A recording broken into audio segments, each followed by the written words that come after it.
Learning law BNSS और chapter 5th section number 35। Section 35 में जो मेंशन किया है, व्हेन पुलिस में अरेस्ट विदाउट वारंट, मजिस्ट्रेट के वारंट के बिना कब पुलिस अरेस्ट कर सकती है, वो जो केसेज हैं वो सेक्शन 35 में आपको समझा रखे। तो इसमें पुलिस ऑफिसर उस केस में अरेस्ट कर सकता है, वो कुछ पार्ट दे रखे हैं। जब कॉग्निजेबल ऑफेंस पुलिस ऑफिसर के सामने किया हो, पार्ट 1 है ना ए में, या कोई कंप्लेंट या इंफॉर्मेशन पुलिस ऑफिसर के पास में आती है जिसमें less than equal to 7 years का कोई ऑफेंस आपने किया है, ऐसा एक्यूज्ड बनाया है आपको, तो उस केस के अंदर कुछ कंडीशंस हैं, तभी आपको अरेस्ट किया सकता है। तो एक तो सबसे पहले पुलिस ऑफिसर के पास में ये फील होना चाहिए कि आपने वो ऑफेंस किया है। साथ में वो अरेस्ट इसलिए करेगा कि कोई और ऑफेंस तो नहीं करने वाले हो, तो टू प्रिवेंट अदर ऑफेंसेज। यदि इन्वेस्टिगेशन के लिए नेसेसरी है तो उस केस में अरेस्ट किया जा सकता है। यदि एविडेंस टेम्परिंग का कोई कॉन्सेप्ट बन सकता है, आप कर सकते हो, तो उस केस में अरेस्ट कर सकते हैं। यदि गवाहों को धमकाना या उनको कोई ऑफर देना ताकि वो गवाही नहीं दें, तो इस तरह का कोई कंडीशन कुछ आप ऐसा कर सकते हो तो अरेस्ट कर सकते हैं। या प्रेजेंस इन कोर्ट नेसेसरी हो तब भी अरेस्ट किया जा सकता है। तो ये जो भी अरेस्ट यदि किया जाएगा या नहीं किया जाएगा, उसके रीजंस वो पुलिस ऑफिसर राइटिंग में अपनी डायरी में नोट करेगा। तो पुलिस ऑफिसर कब अरेस्ट कर सकता है वो पार्ट हम समझ रहे थे। फिर नेक्स्ट पार्ट है, उसमें ऑफेंस यदि कोई ऐसा इंफॉर्मेशन मिली है जिसमें 7 year से ज्यादा का ऑफेंस किया हो, तो उस केस में अरेस्ट किया जा सकता है। यदि कोई प्रोक्लेम्ड ऑफेंडर है, मतलब घोषित अपराधी है, तो उस केस में अरेस्ट किया जा सकता है। कोई स्टोलन प्रॉपर्टी मिली है एक्यूज्ड के पास में, तो उस केस में अरेस्ट किया जा सकता है। यदि पुलिस ऑफिसर को ऑब्स्ट्रक्ट करते हो उसकी ड्यूटी के में, तो उस केस में अरेस्ट किया जा सकता है। यदि कोई आर्मी के डिजर्टर हो तो उस केस में अरेस्ट कर सकते हैं। ऑफेंस आउटसाइड इंडिया किया हो, यदि वो इंडिया में होता तो वो ऑफेंस होता, तो उस केस में भी अरेस्ट किया जा सकता है।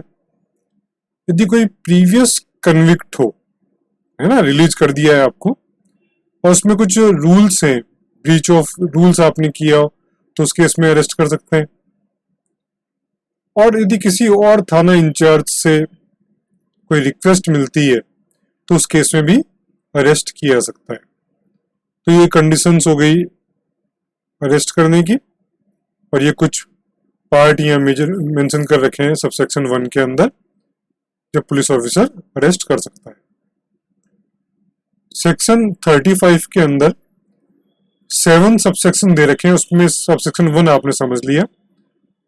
नॉन कॉग्निजेबल ऑफेंस में जब भी बात होगी नॉन कॉग्निजेबल ऑफेंस, तो उस केस के अंदर अरेस्ट नहीं कर सकते, ये सबसेक्शन 2 में मेंशन कर रखा है।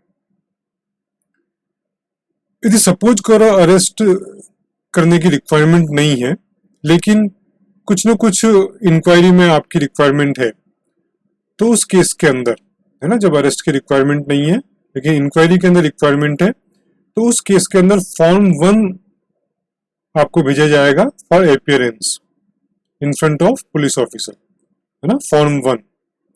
तो ये 35 के सेक्शन नंबर सबसेक्शन नंबर 3 में मेंशन कर रखा है। तो वो जो फॉर्म है वो मैं आपको दिखा रहा हूँ। तो इस तरह का फॉर्म होगा, फॉर्म नंबर 1, है ना, फॉर सबसेक्शन 35(3). तो सीरियल नंबर मेंशन होगा, पुलिस स्टेशन होगा, किसको भेजा जा रहा है, उसका एड्रेस वगैरह होगा, फोन नंबर, ईमेल आईडी, ये सब मेंशन होगा। साथ में केस नंबर, है ना, FIR और केस नंबर ये मेंशन होगा, और आपको टाइम वगैरह कहा जाएगा कि इस टाइम पे आप वहां पहुंचे। तो ये फॉर्म नंबर 1 आपको अपीयरेंस के लिए भेजा जाएगा। अब ये उस पर्सन की ड्यूटी है कि वो अपीयर हुई हो, है ना। जब तक वो अपीयर होगा, जब भी पुलिस ऑफिसर रिक्वायर्ड करे कि भाई आप अपीयर हो फॉर इन्वेस्टिगेशन, यदि आप अपीयरेंस होते हो तब तक आपको अरेस्ट नहीं किया जाएगा। लेकिन यदि आपने डिफॉल्ट किया अपीयरेंस में, तो उस केस में अरेस्ट किया जा सकता है। तो ये हो गया सबसेक्शन 6, 35 में सबसेक्शन 6, तो मे अरेस्ट फॉर नॉन अपीयरेंस। यदि कोई ऑफेंस है जिसमें 3 साल से कम का अपराध किया है, जो एक्यूज्ड है वो इन्फर्म है ना, या फिर जिसकी एज 60 साल से ज्यादा है, या फिर greater than 60 years of age तो उस केस में डीएसपी की परमिशन रिक्वायर्ड होगी, तभी अरेस्ट किया जा सकता है ना। ये सब सेक्शन 7 के अंदर मेंशन कर रखा है। तो अरेस्ट करने के जो मेथड्स हैं, वजह है, वो यहाँ पे मेंशन कर रखी है। साथ में बिल्कुल बता रखा है कि नॉन कॉग्निजेबल ऑफेंस में मजिस्ट्रेट के वारंट के बिना अरेस्ट नहीं किया जा सकता। और अपीयरेंस के लिए जो फॉर्म है वो मैंने आपको बता दिया, फॉर्म नंबर 1। तो इस फॉर्म को भेजा जाएगा for appearance in front of the police officer for investigation purpose.